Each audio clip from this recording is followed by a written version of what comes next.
مسكر قوي جميل قوي لذيذ قوي حلو قوي فاجر قوي فشيخ قوي جميل. قوي. طب يلا يا عم يلا بقى كل واحد كده ايه، خد يا واحدة، خدي واحدة وانا واحدة. هو ده بلح جاي من سوق الجمعة ده ولا ايه؟ ده منيكي ده. ما فيهوش ده مش تمرة. ما فيهوش ده بس منيكي انا اللي بخترعه يا راجل. او ربنا. بتعمله ازاي يا بنت؟ مش هقولك قول بقى يا بيلي بقى. مش هقولك طعمه جامد قوي. قول. من غير بس اهو. ازاي؟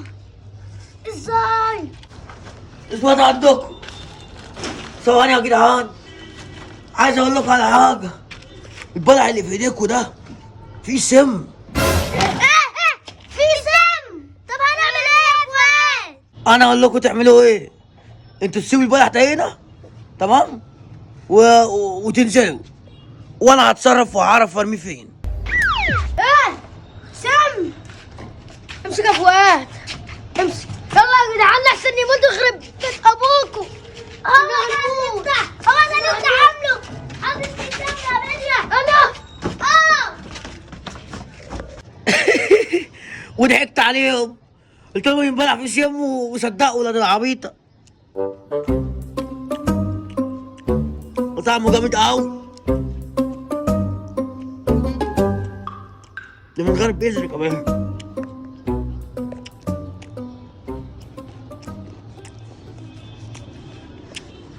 اعمل فيهم الحركه دي على طول، اي حاجه يجيبوها اقول لهم فيها سم هيصدقوا، اشم عيال عبيطه.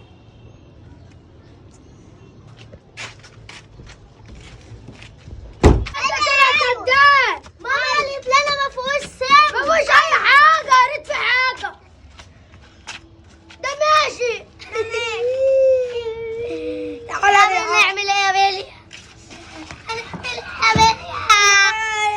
هنقود البلح اللي ماما مش هتدينا تاني غير الحته دي، وما تعنيناش بيها يا بيليا.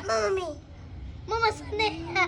يا بنت انا اللي عامله، انا اللي عامله، انا اللي اخترعه.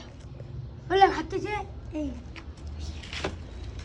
جبتي كوبايه طينه، حطيت شويه ميه وقلبتهم ومسكت شفت اللون الاصفر، مسكته وحطيته على الطينه وقلبتهم. الطينه بقى ايه؟ لونها اصفر.